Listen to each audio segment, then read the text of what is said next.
great. That's a bonus for you. But still, you have to be so careful. And the other thing, then, let me say this, then I'm going to be quiet. Mm-hmm. The other point is you talked about the warning signs. In a lot of instances, you have heard, you've seen it on CNN and Fox and all, when they start talking to people about that incident, there's always 2 or 3 people who say, I thought the fact that little Johnny was walking down the street with an onion wrapped around his forehead. I thought that was a little strange, but I just didn't say anything. And there's always those little things that people notice that they just, maybe just Johnny being stupid, Amber's having a bad day or whatever. I just didn't say anything, but I did think it was odd. Mm-hmm. So you're right about that. And lastly, let me say this. We also can never forget the victims of these shootings or the victims who are involved in these things because, as we see now, we've had 2 Parkland students who committed suicide. Mm-hmm. And now, it may have been, the psychological trauma that happens after an incident, which is why that's also a critical period. But now, not only do we have to pay attention to potential involved parties, suspects, but we also have to pay attention to those that are left behind. I agree. Agreed. I mean, especially when it comes to those difficult situations when it does. I agree. Here's the thing. Sorry, I know I just started like 3 different thoughts, but I have a lot of things going through my head. I think that we already have a hard time. I'm not going to say justifying. We already have a hard time trying to understand what goes through the mind of students who decide to bring guns to school and kill other students. We already have a hard time understanding that. And it's just like you said, we already have to pay attention to the lone wolves. We already have to pay attention to the social media. We already have to pay attention to those things. And I just think that putting guns into the hands of, not even putting guns into the hands of a teacher, I just think putting more guns in the school environment is just not it. I didn't even think about this before, but it gives an even greater opportunity. I mean, what if, for example, I had a teacher who was very anti-guns. She did not like guns, it wasn't really her thing.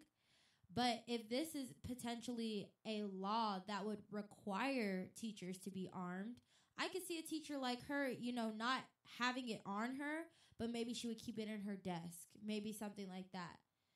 Now you are eliminating the process that a student would have to go through to even get a gun. A student that doesn't talk to anybody, barely speaks in class, barely answers questions, are usually the observers. You could have a student observing a teacher putting their gun away in their desk or something like that. And now that student doesn't even have to go home and hoard weapons and hide them. All they have to do is pay attention, grab that thing from the desk, and you're already in the classroom. Right. I just think that this quote unquote solution just sounds like a very rash solution.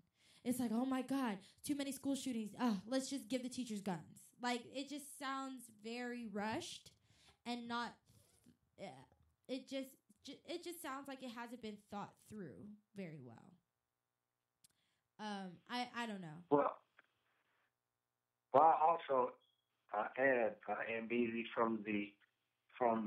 we have some comments here that are coming across the chat here. The one that says that you're making some very good points, and also you need to receive a spanking for that incident way back when you were in Catholic school. No, it's too late. I already got away with it. Sorry. No, but I think I think think this is going to be a discussion that's going to go on forever because I think the issue is that unfortunately, I think that there's not, well, maybe there is, but there needs to be an opportunity to really sit down and have some candid but productive dialogue on the issue. I'm talking about from folks who are gun advocates and folks who are not gun advocates. And because I don't think that you can look at increasing school security and also limiting who is bringing guns on the school and access to school. That's not shouldn't necessarily be interpreted as taking people's guns away. Right. Because right. I haven't heard anyone say take guns away. Now I'm sure there are people that say, wait a minute, because people call for bans on assault weapons and so forth. Right. I've heard the calls for bans on assault weapons, and I've heard the rationale for why the people not need them. But I haven't heard anyone say, if we ban the sale of assault weapons, we're also going to come back retroactively and take your gun away from you. Right. I haven't heard that. Let me say this because I don't want anybody to get my point confused. I don't think guns should be outlawed. I don't. You do what you do. I just think we really need to do a way better job of screening who has guns. Period. It's just there's too many loopholes. There's way too many loopholes. And then it's like, even if you were to go to a gun store and properly get your background check done and all that stuff, you could bypass all that by going to a gun show. People go to gun shows and just acquire guns. Like, what's going on at gun shows? Why is this not being regulated? Even what's the one October shooter, Stephen Paddock? There were so many red flags on his background. I remember them talking about, and he was able to go to a gun show and just haul guns. Had so many. Mm-hmm. And I think there also needs to be a statute of limitations on what kind of guns you can have. If you are certified to have a gun, cool. If you live in a rural area or down south, cool. Get a shotgun, maybe whatever, a handgun. But there is no reason why you need assault rifles. Why does the average person who walks the streets every day like you and I need an assault rifle? Why? Please let me know. I don't get it. I don't understand. And then we get into silencers and lasers and all this stuff. Like, come on. Bump stocks and right. Well, extendos. The assault thing. The assault rifle thing, at least in my opinion, it's almost like a trophy thing because the reality is that I've been around firearms for a long time.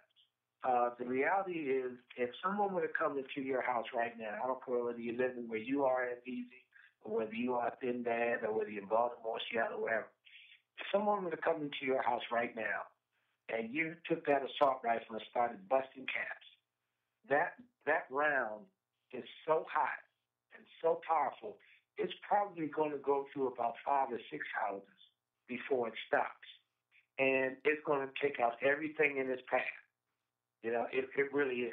Right. And if you shoot an animal with an assault rifle, you're gonna pretty much destroy that. That is a nasty weapon designed for war. Now, whether or not you want it, that's your business. But again, I still think that whether you buy an assault weapon or whether you buy a Derringer or a 38, you still have to be a person that's of sound mind and body that makes good decisions. Right. So that if you pull up at the Home Depot and somebody takes your parking space, you're not going to jump in, pull out your gun, and start busting caps because you've been driving around the parking lot for 20 minutes and somebody took your space.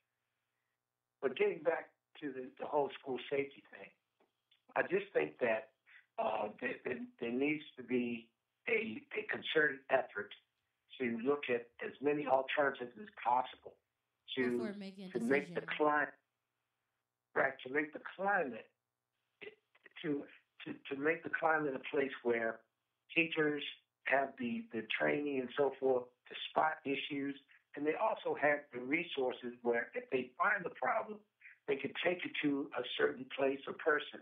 Then that person will pull Mike out of class and do other things that need to be done around that issue. That's not always the case. But jurisdictions across the country. I also want to touch on what you said. I also want to touch on what you said earlier about parent involvement, because you're absolutely right. It's like, hold on, your kid is barely making a C average, and they're having PTA night, and you don't show up. But when the race riot's about to happen, you're rushing down to the school, right? I think that there needs to be some accountability, like increased accountability on parents to check in on their kids. I think if there's going to be any training, it needs to be to recognize these signs in students. For example, Lady Gaga and her Born This Way Foundation. I talked about this earlier on the air on 88.1. You see how I plug myself. Anyways, we were talking about this earlier on the radio. Lady Gaga and her Born This Way Foundation launched this program where they picked 8 schools across the country to launch a mental health awareness training program where they take all the students, and it's kind of like a CPR class. They educate the students on signs of mental health issues, what to do when you see those things, what are some signs of depression, what are some signs of, isolation, those kind of things. And they're trying out this program and hoping to launch it throughout most of the schools in the country. And I think those are the kind of things that we need. Before we talk about guns and putting guns in the hands of teachers, how about we actively educate students and staff or administrators, teachers, however you want to word it, on mental health. That way, teachers will know. I mean, when you talk about ignoring signs of social media and stuff, let's be honest. Most parents are out of the loop when it comes to social media anyways. So it's like maybe it just takes that extra education to get students and parents to get on board with that. And parents have to be way more involved with their kids and their schooling situations. I just think that it's just ridiculous that we can even go back to the Parkland shooting.